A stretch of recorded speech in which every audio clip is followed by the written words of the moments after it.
création aurait créé tout le reste de l'univers et tout ce qu'il contient, mais ce n'est pas vrai. Bazo zoai batie na se ya banzambe, c'est-à-dire nzambe muke, nzambe munene azali nzambe muke, bongo bazo ndimaki ye mutakela ki biloko nyonso. Mais ce n'est pas vrai. Vous savez que cela n'est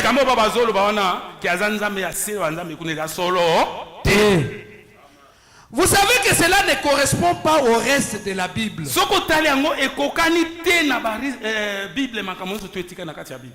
Ces mots-là veulent dire il est celui qui commence, c'est-à-dire l'auteur de la création de Dieu. Amen, amen. Moana ezolo bandeke yazalinde auteur ya création et bandeli ya création. Amen. Mobandisi ya kokela. Nous savons donc avec certitude que Jésus est Dieu, Dieu lui-même.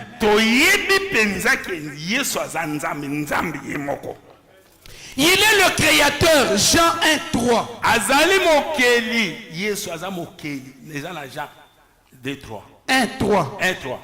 Toutes choses ont été faites par lui et rien de ce qui a été fait n'a été fait sans lui. Biloko nyonso ekelami na ye, pe eloko moko te oezali kokelama na ye eza te. C'est de lui qu'il est dit en Genèse 1:1. Au commencement, Dieu créa les cieux et la terre. Il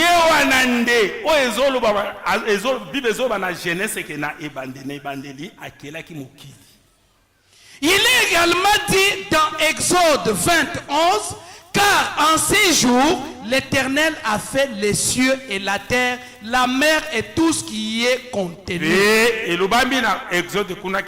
Nzambe akelaki biloko nyonso mer mai pe na biloko mususu nyonso. Et il s'est reposé le 7e jour. Et apemaki na moko ya samba. Vous voyez? Est-ce que vous mona? Il ne fait aucun doute qu'il est le créateur. Eza na motata moko te moso azaki mokeli ya biloko tu. Il était le créateur d'une création physique accomplie. Yezalaki mokeli na ekela mo oyo emonisami boepe kokisami. Nous voyons maintenant bien que ces mots signifient toute autre interprétation montrerait que Dieu aurait créé Dieu. Amen, amen. Amen. Interprétation non nzambe akeli nzambe. C'est-à-dire nzambe tata akeli nzambe mwana. OK, c'est faux. Est-ce que vous comprenez? Amen. Comment Dieu pourrait-il être créé alors qu'il est lui-même le créateur? Amen. Applaudissez très fort. Amen. Est-ce que vous comprenez? Lui-même est le créateur.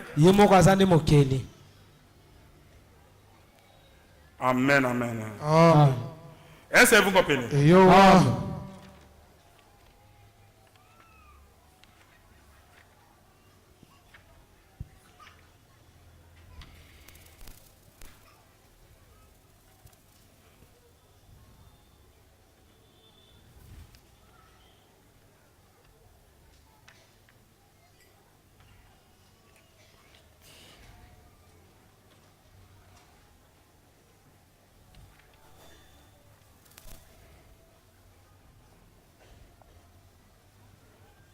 Acte 9:3.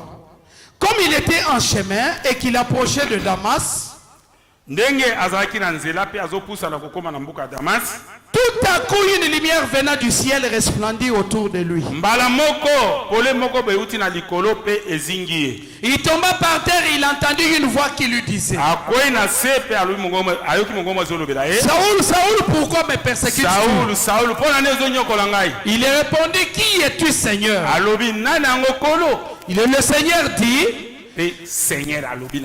Je suis Jésus que tu persécutes. Amen, amen. Amen. Lumière wana oekelaki oesaki nyoso tu ebimeli Paul. Je suis Jésus que vous persécutez. Amen, amen. Amen. Il te serait dur de regimber contre les aiguillons. ekozala pasi po obundana basende. Tremblant et saisi d'effroi, il dit, Seigneur, que veux-tu que Lengi je mbala fasse? moko pe malile koteli epe. Alobi. Seigneur, que veux-tu que je fasse? Seigneur alobi olingi na sala nini? Et le Seigneur lui dit, Le Seigneur alobeli e. lève-toi, entre dans la ville et on te dira ce que tu dois faire. Telema kota na ngumba pe bakoyebisa eloko nini okosala. Amen. Amen, amen. Amen. Est-ce que vous comprenez? Amen. Cette lumière-là, Pole wana. c'est Jésus. Ezande Yesu. Est-ce que vous comprenez? Amen.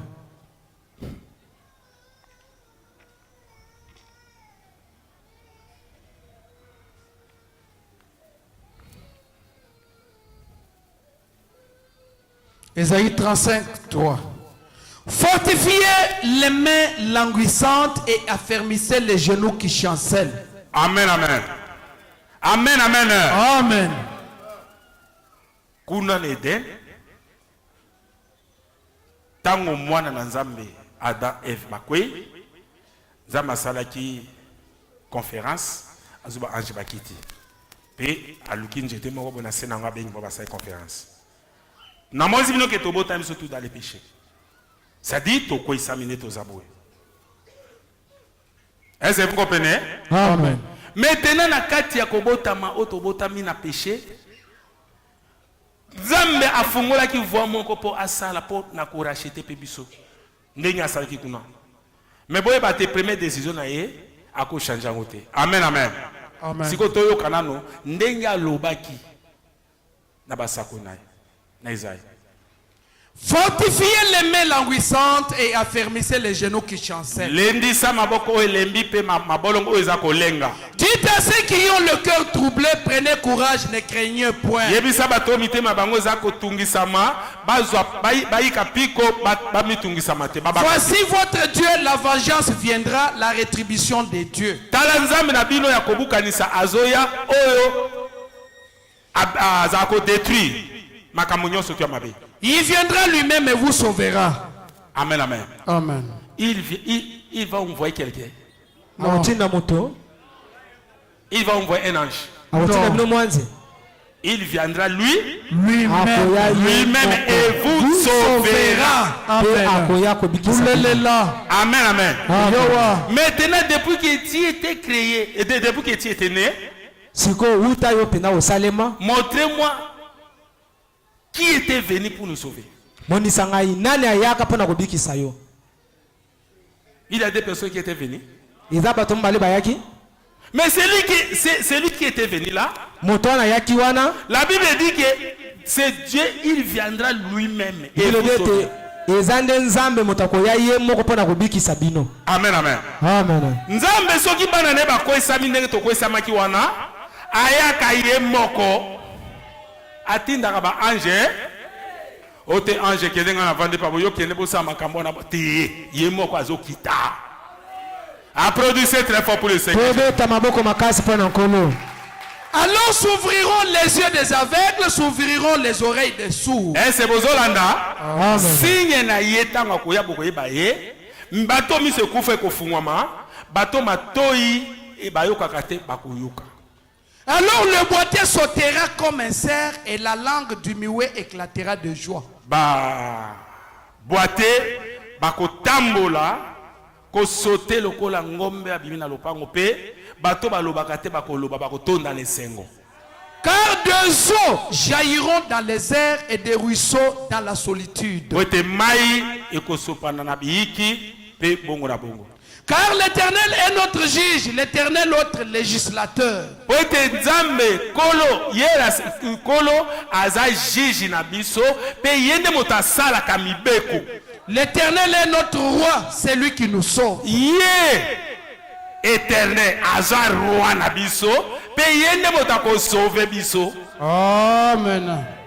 Est-ce que vous comprenez? Amen. C'est Israël qui parle. Israël nem tazoloba. Oyebi ke Israël ti lelo andimaka te ke Yesu Kristo aza nzambe. Bango bazo konte wana. Amen, amen. Amen. Nzoka nde ye wana yaki. Mais loko bazo douter parce que et c'est Jéhovah nzambe ya biso ya kobota en place ya salité ya banyama. Ah, jamais ça a été. Bah, c'est la ratie. Est-ce que vous comprenez? Pena monza ki bino biti nini oyo nzambe avegla ki bango po ngana yo to bika. Pena moni si bino tant tozwa ki la seconde venue du Seigneur, na monza ki bino place oyo ya ko ke kokutana na Israël. Pe ba reconnaître que Yohana nzambe na bango Yohana Jésus. Amen, amen. Amen. Est-ce que vous vous rappelez? Vous avez kanisa. Nzambe azosi sana na biso ba nation. Ce qui a le salemi des prophètes ba na Israël, ba côté a même message bozoka. Que Yesu Kristo yende nzambe. Pe ba koboma bango. Si ba koseko, on a biso de 3h30 kuna, to kiti. Tant to kiti atiki biso na palais. Nde akesi ko kuna. Tango koma kuna. A commis se présenter. Pe ba ko tuna ke bongo ba. Trou oya maboko na yo tu oyo. Na makolo ozu ya ngwapi. Abiza pal bande ko na ngai. Nde mba moko ba onyoso to ba okwena kolela. Mboka mobimba. Nzoka nde moto to konto eba kiteke za nzambe nzoka nde ndeko na biso nzambe nde ye wana Yesu Kristo. Est-ce que vous comprenez? Amen. Applaudissez très fort. Toveta maboko makasi. Ba ko reconnaître nde kuna mais pour le moment moi ba eba ezate parce que biso azo traiter dans abiso. Est-ce que vous comprenez? Amen, amen. Amen. C'est la vérité. La divinité de Jésus-Christ, paragraphe 61. Maintenant, ce matin, je parle de la divinité de Christ pour que vous sachiez qui est celui que nous adorons aujourd'hui.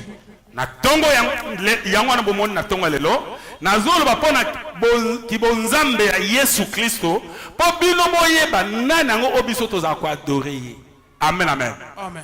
Nous adorons le Seigneur Jésus-Christ. C'est lui le Dieu suprême. Amen, amen. Amen. C'est lui le Dieu puissant. C'est lui le Jéhovah de l'Ancien Testament. C'est Jésus du Nouveau Testament. Nous n'avons pas un autre Dieu. Il n'y a qu'un seul Dieu. Et si on vous dit que non, quel est votre nom? Quel est le nom de votre Dieu? Oh, le nom de Dieu c'est Dieu. Non. Dieu c'est l'objet d'adoration.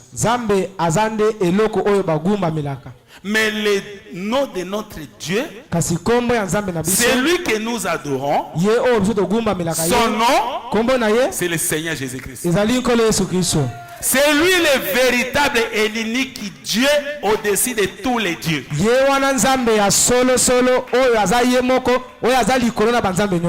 Tous les autres dieux, ce sont des dieux miwé. Mais notre Dieu que nous adorons, c'est un Dieu qui parle. C'est un Dieu qui guérit. Amen, amen. Amen. Il est vivant. Il n'est pas mort. Il était ressuscité le 3e jour. Et dès que je vous parle maintenant, sa présence est au milieu de nous. Amen, amen. Ne blaguez pas. Sa présence est ici. Croyez d'abord. Amen. Et vous allez voir qui est le Dieu miraculeux. C'est notre Dieu. Qui est le Dieu miraculeux. Amen, amen. Amen. Il ne s'agit pas d'un bébé dans une crèche ni de Père Noël. Ni de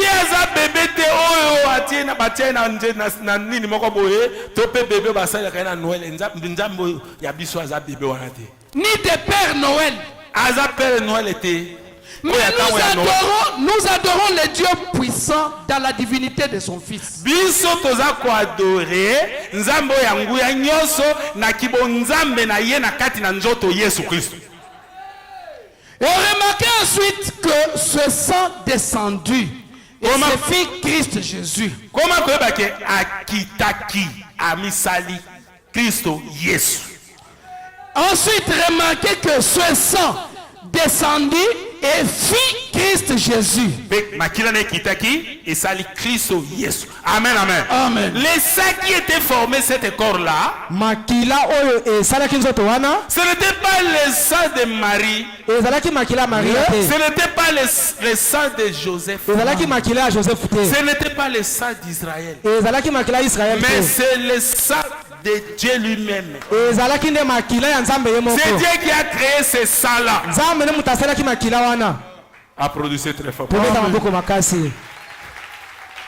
Et Dieu lui-même, venant de l'Esprit, entra en Jésus-Christ. Nzambe ye moko koya na lolenge ya molimo pe kokota kati na njoto wana ekelamaki na makila ne moko na kati. Et la Bible dit Pe Bible lobi que Dieu était en Christ, yes nzambe azali kati na Kristo réconciliant le monde avec lui-même. osangisaka mokili ye moko nzambe Dieu lui-même, nzambe ye moko Jéhovah, vécu en Christ et devient notre parent. akotaki kati na Yesu pe akomaki notre parent rédapteur Parce qu'il était né dans la chair humaine comme nous. po ete abotamaki na njoto na moto lokola biso. Amen. Nzoto ya moto lokola biso. Amen, amen. Amen. Est-ce que vous comprenez? Amen. Je vais vous expliquer un peu là-bas. Na kolimo la bino esika wana. Amen, amen. Amen. Créature nyonso tu créature moko te ekwesamaki. Moto nde moto akweyaki. Amen, amen. Amen. Sikoyo na balwa ya Nzambe. Ezaki ke moto po abimisa moto na prison, il faut azala ndeko na ye. Est-ce que vous comprenez? Amen. Mais sikoyo na kati na créature nyonso tu créature eza kwa moto eza te. Ekukana moto. Moto nyonso abotami dans le péché. Ndeke te, oza na créature moko na ndeke te. Nzete te, taba te. Amen, amen. Jamais.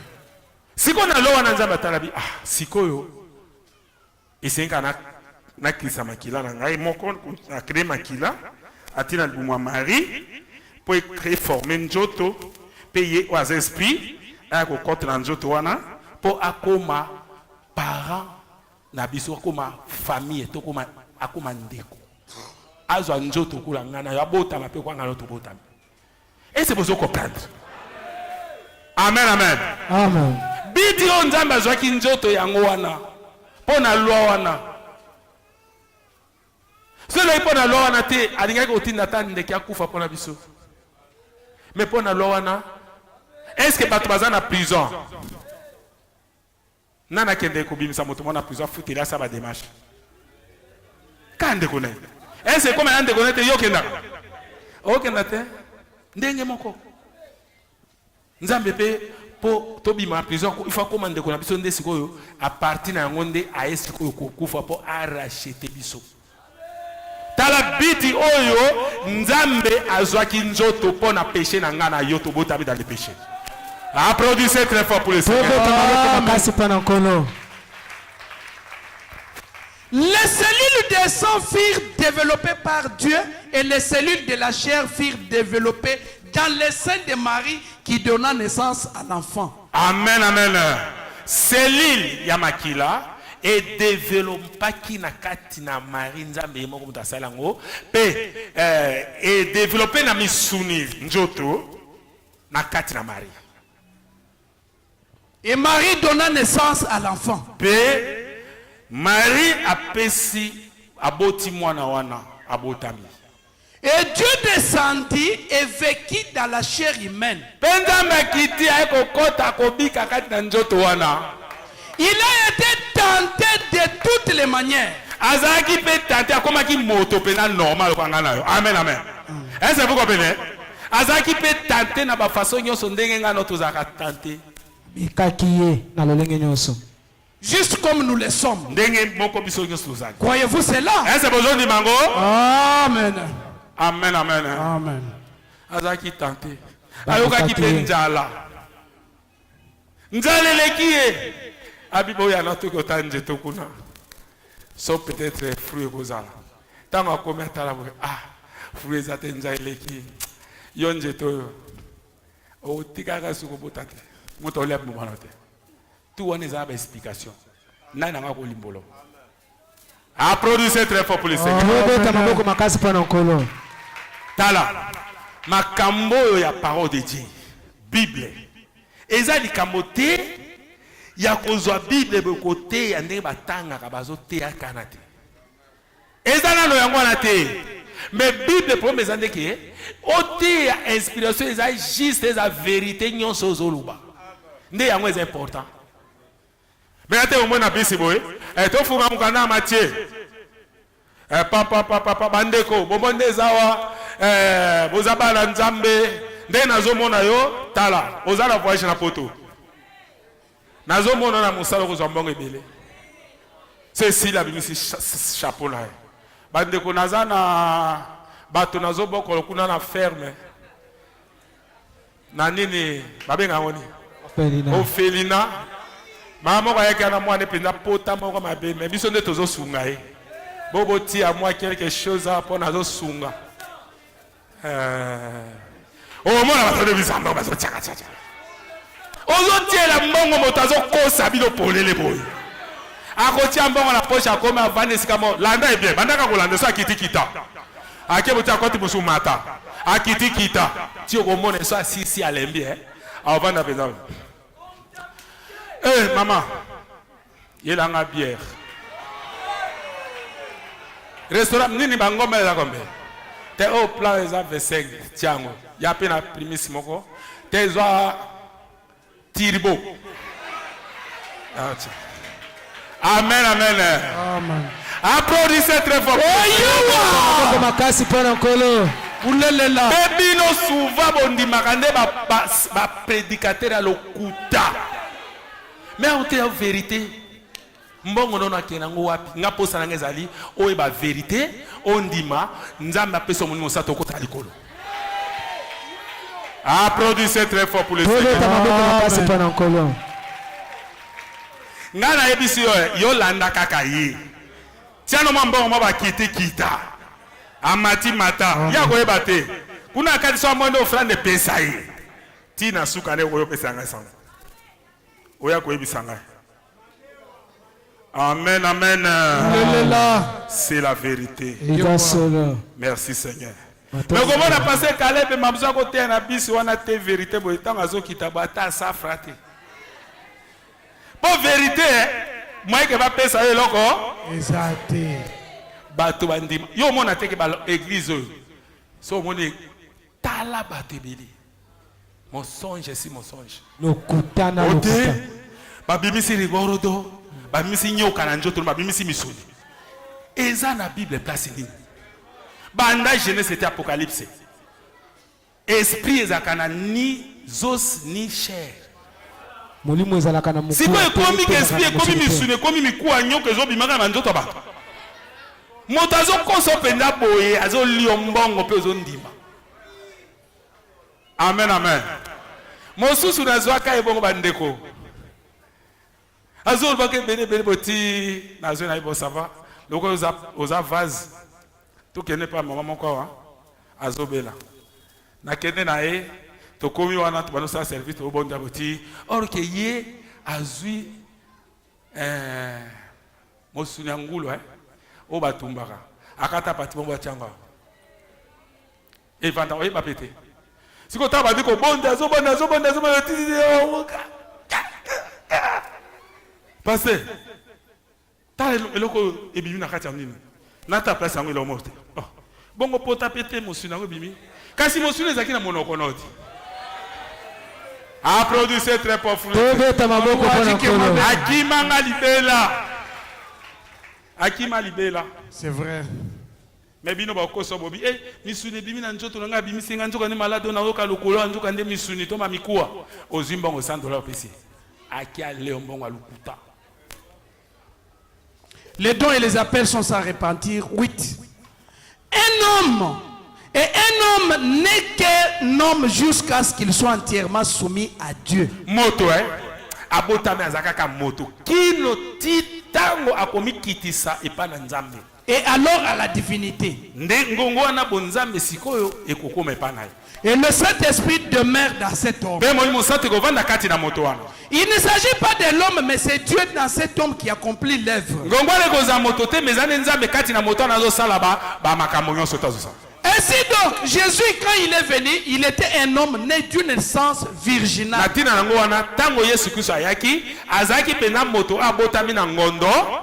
Sa mère était Marie. Son père était Jéhovah Dieu. Croyez-vous cela? Et alors Dieu a donc habité dans ce corps-là. Dieu était en Christ. Réconciliant le monde avec lui-même. Jésus a dit, ce n'est pas moi qui fais les œuvres. C'est mon Père qui demeure en moi. C'est lui qui fait les œuvres. Et c'était Dieu qui parlait au travers des lèvres humaines. Qui pouvait ressusciter les morts, calmer les eaux et ainsi de suite. Ensuite, quand il est monté au ciel, il a fait des dons aux hommes. Un homme a reçu un grand don de guérison. Au point que ceux qui se couchaient à son ombre étaient guéris.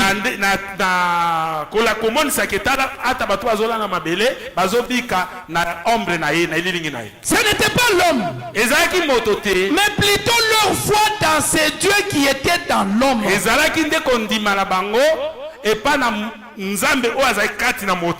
Comprenez-vous cela? Amen. Amen, amen. Amen. Tel que vous êtes là, si vous êtes malade, si vous avez écrit en Dieu qui est en moi, le Seigneur, le Saint-Esprit qui s'est photographié avec moi, si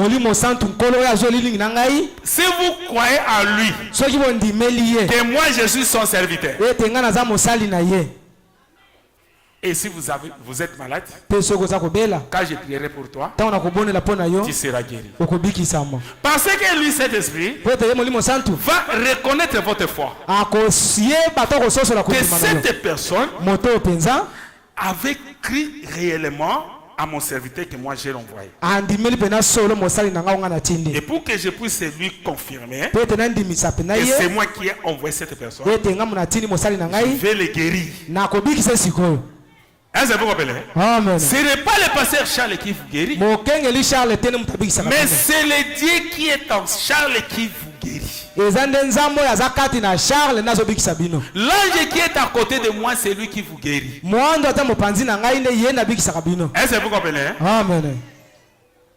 Applaudissez très fort.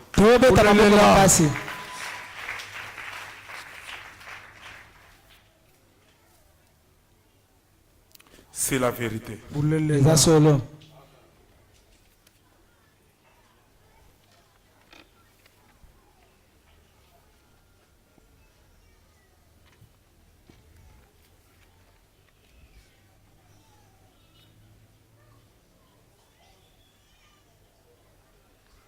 Jusqu'ici. Jusqu'à Jean 5, 43.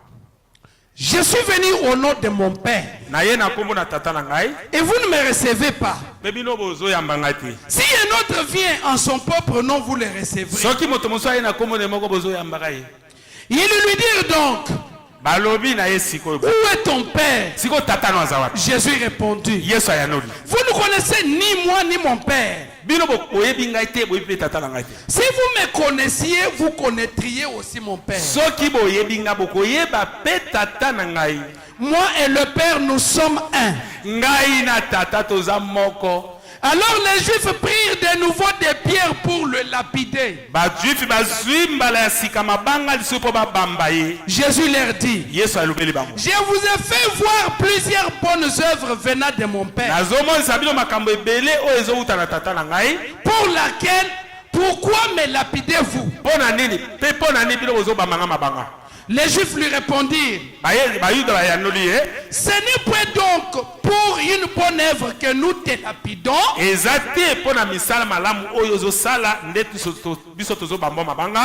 pour un blasphème. Et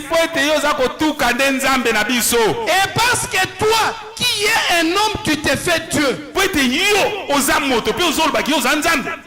Et celui qui me voit celui qui m'a envoyé.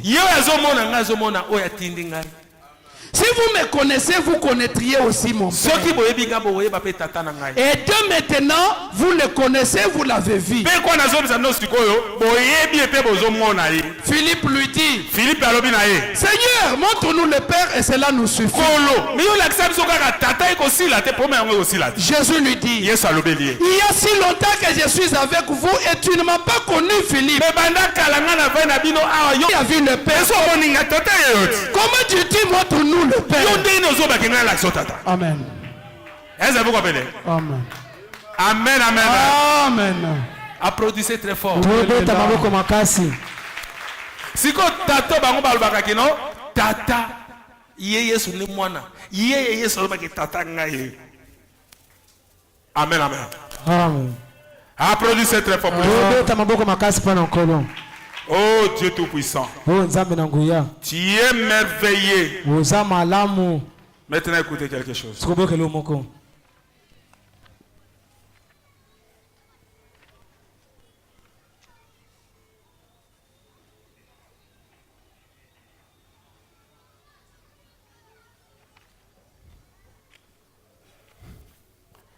Israël à la mer Rouge 1, paragraphe 164 jusqu'à 166. Bien, dire-t-il. Malam, Elobi boy. Tu dis que tu as vu Abraham. Amen, amen. Jésus est sur le bêta bangoke. Ngai namona Abraham. Lisez. Eh bien, dire-t-il, tu dis que tu as vu Abraham et tu n'as pas encore 50 ans. Yozol baki yo moni Abraham. Yo mona mokio komi otana na 50 ans. Cet homme n'avait que 30 ans. Il était fatigué. Et les travaux qu'il avait accomplis l'avaient épuisé.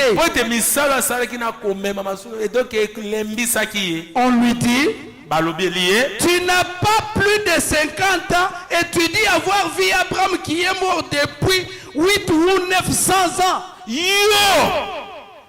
Ozana mbula kaka 30 ans. Ozolo baki omoni Abraham tata na biso. Oya kufa kala lelo ba 700 ans, 800 ans, 900 ans. Olo bomoni. Écoutez. Yoka. Il dit, Alobi, avant qu'Abraham fît je suis. Amen, amen. Amen. Liboso Abraham azala Nazali.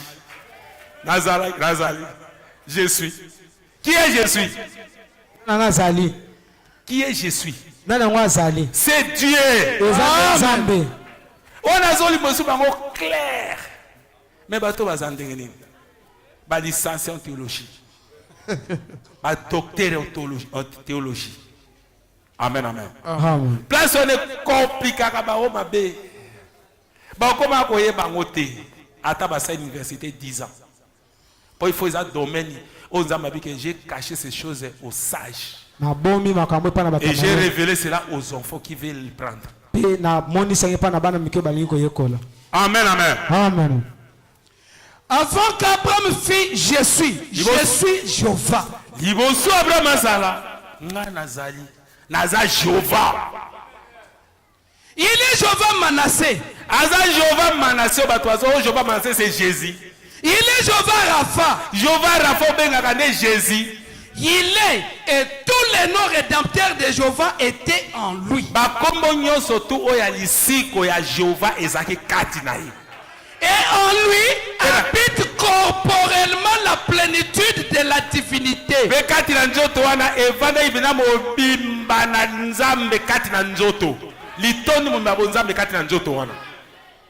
Je suis descendu pour le délivrer. Nakiti ngai nzambe soko moi na komi na se na zinjoto eza pona ko délivrer bino na prison.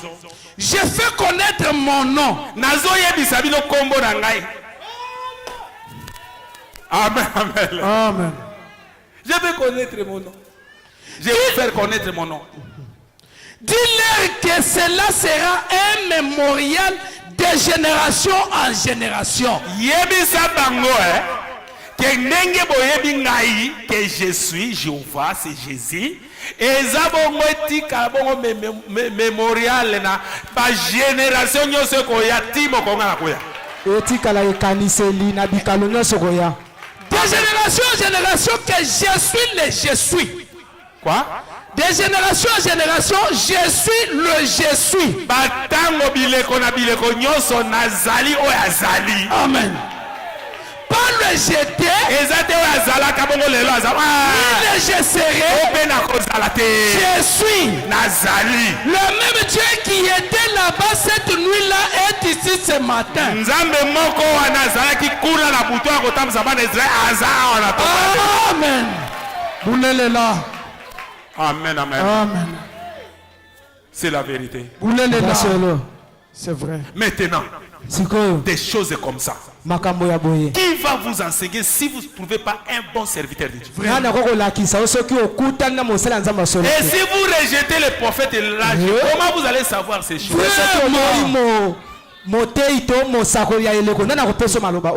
Amen, amen. C'est la vérité. Vous connaissez le Dieu que vous adorez. Son nom, c'est le Seigneur Jésus-Christ. Il est le je suis. Azali oyazali. Pas le jeter. Azate oyazala. Pas je le serai. Azate oyakozala. Je le suis. Je suis. Oyazali. Applaudissez très fort. Amen, amen. Amen. C'est la vérité. 163. Jusqu'ici. Israël à la mer Rouge. Il était le rocher qui était dans le désert. Yazalaki libanga oezakina désert. Amen, amen. Amen. Il était la manne qui était dans le désert. Yazalaki manne obane koko ya kuna na biki. C'est-à-dire le banzambe. Amen, amen. Obane kolia. Ba ba liaki manne yango même manne na yango zolia yango. Amen. Est-ce que vous comprenez? Amen. Les mêmes mannes qu'Israël avait mangé dans le désert, c'est les mêmes mannes que vous êtes en train de manger maintenant. Amen, amen. Amen. C'est cela. Il était le pain des propositions dans le temple. Azali lipa oyo e bomba maki pona ba génération musunyo se tikali kuna na temple na temple kuna na Ancien Testament. Amen, amen. Puisque Bible dit que non bomba lipa oyo est à conserver à bien pona ba génération zo yasima. Est-ce que vous comprenez? La paix de vie. Lipa na bomoy. Il était les eaux du Jourdain. Yazalaki mai oya Jourdain. Gloire, il était l'alpha, l'oméga, le commencement et la fin. Azali alpha et l'oméga motoibande pe asuka. C'était celui qui était, qui est et qui vient. Il était avant même qu'il y ait un monde. Il sera lorsqu'il n'y aura plus de monde.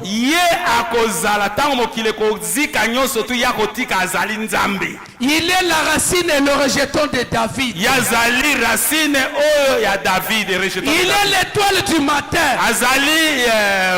Il est le lys de la vallée. Il est la rose de Saron. Il est les deux, la racine et le rejeton de David. Avant David, en David et après David. Je crois à la divinité de Jésus-Christ. Il était plus qu'un prophète. Il est plus qu'un homme bon. Il est Dieu dans la chair. Il était Dieu voilé dans la chair. Il est Dieu en Christ. Réconciliant le monde avec lui-même. C'est ce qu'il était. La raison pour laquelle les gens ne peuvent pas avoir la foi, c'est parce qu'ils ne savent pas ce qu'il est. Applaudissez très fort pour le Seigneur. Applaudissez très fort. Sa présence est déjà là. Je ne peux pas continuer. Nous allons prier pour les malades. Et vous allez être guéris. Parce que sa présence est déjà là. Si vous êtes malade, croyez maintenant à lui. Moi je suis rien que son représentant. Mais la présence de l'ange du Seigneur est à côté de moi. C'est lui qui va vous guérir. Vous étiez déjà guéri dans la croix. Maintenant il faut avoir la foi pour obtenir votre guérison. Levez tout simplement, levez.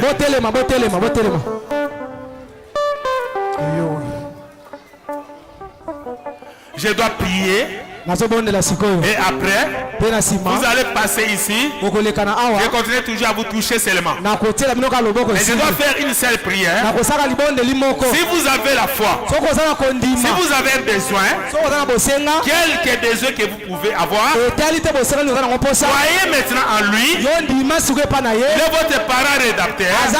Il connaît vos besoins. Sa présence est déjà là. Il est à ma droite. Et je dois vous toucher.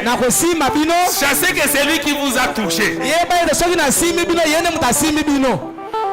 Créateur le Tout-Puissant, notre Père Céleste, Seigneur Jésus-Christ.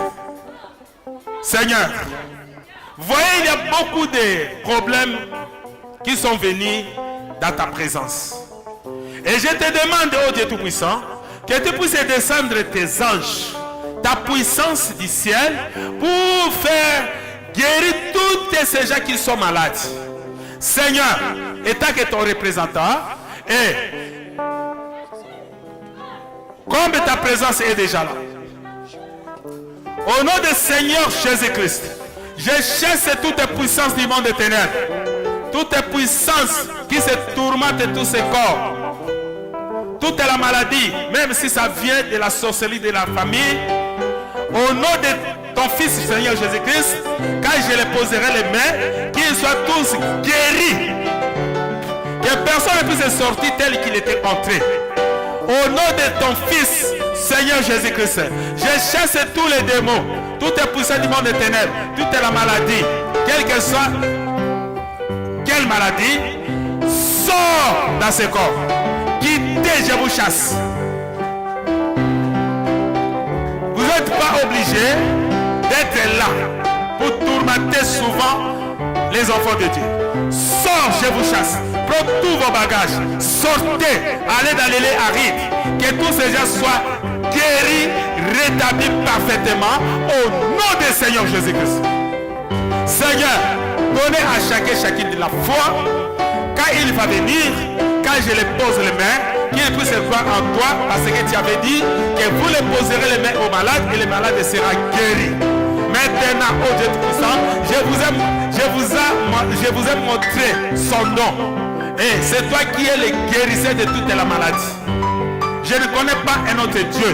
Je vous connais unique et le seul vrai Dieu qui guérit toute la maladie. Maintenant, je suis ici devant ta chair, que les gens vont venir et je vais les poser les mains. Tout le monde que je vais les poser les mains, qu'ils soient guéris au nom du Seigneur Jésus-Christ. Amen. Donnez-moi la Bible.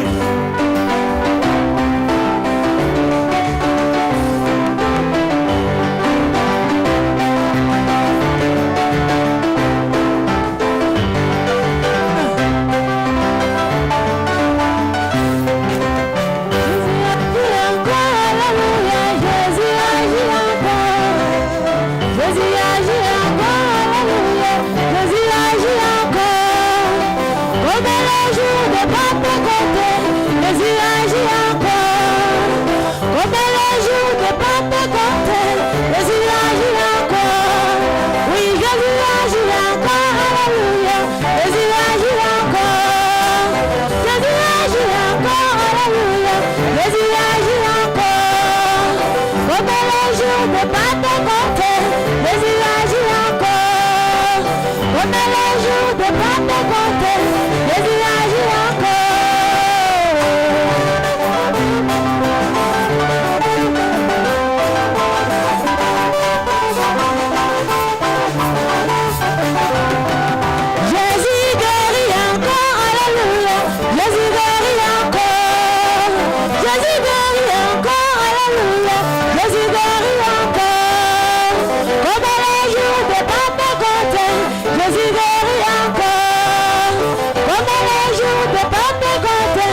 Jésus béni encore, alléluia. Alléluia comme les jours de... Oh, alléluia.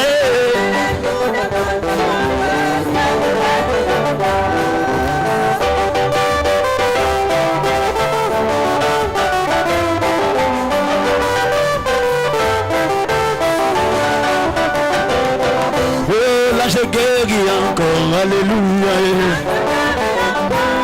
Oh, là je guéris encore, alléluia. Oh, alléluia. Et les jours de Pentecôte, là je guéris. Oh, alléluia. Comme les jours de Pentecôte, là je guéris encore. Oh, là je guéris encore, alléluia. Hey, hey, là je guéris encore, alléluia. Oh, alléluia. Comme les jours de Pentecôte. Gloire à Dieu. Alléluia. Comme les jours de Pentecôte. Et l'ange agit encore, alléluia. Oh, l'ange agit encore, alléluia. Oh, alléluia, comme les jours de Pentecôte. Gloire à Dieu, gloire à Dieu. Alléluia, comme les jours de Pentecôte. Gloire à Dieu.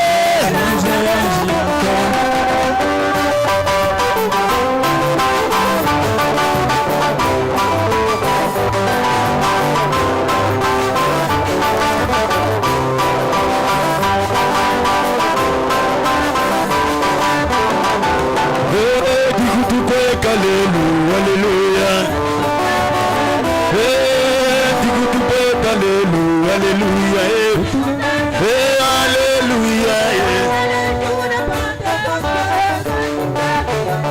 alléluia, comme Bélé, la raté. Oh, l'ange descend encore, alléluia.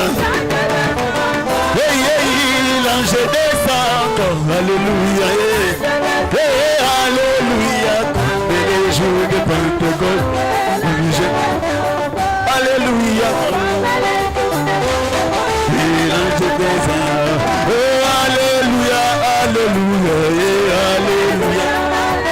Oh, alléluia, alléluia. Ah, oh, Banzambe asoro kobo. Wate, soyende zambe abwana mekubo na e. Soyende biseto eberaka. Wate, soyende zambe ya Charles kobo na e. Ah, soyende zambe ya Libula kobo na e. Wate, alléluia, alléluia, alléluia, alléluia, alléluia. On pousse à la grosso. Qu'est-ce que tu vois?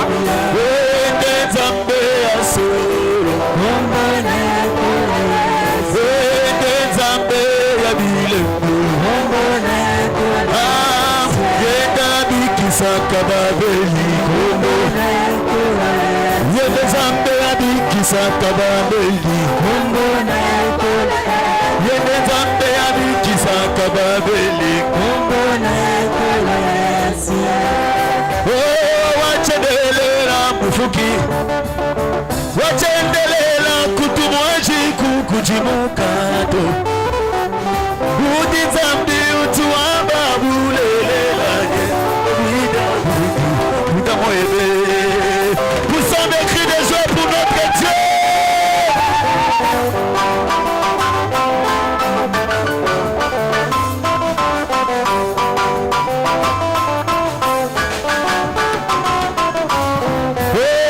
Yesu ani chilobo chani Yesu ani chilobo chani Yesu ani chilobo chani Yesu ani chilobo chani Yesu ani chilobo chani mama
Amen, amen. Applaudissez très fort pour le Seigneur Jésus. Vous êtes guéris tous au nom du Seigneur Jésus. Vous savez, la première fois que ce nom-là était prononcé dans la bouche d'un humain, l'enfant qui était mort dans le sein de sa mère depuis 6 mois, il était ressuscité. Amen, amen. C'est le même nom-là qu'on vous a cité pour votre maladie. Soyez rassurés. Vous êtes guéris. Le Seigneur Jésus-Christ. Que Dieu vous bénisse. C'est la vérité. Maintenant, qui va être baptisé? Levez seulement la main. Il faut que vous puissiez avoir le baptême au nom du Seigneur Jésus-Christ. Parce que c'est le seul nom qui peut vous pardonner de tous vos péchés.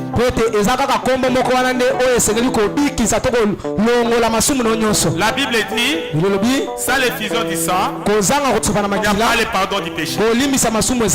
La même décision que Dieu avait prise là à Éden,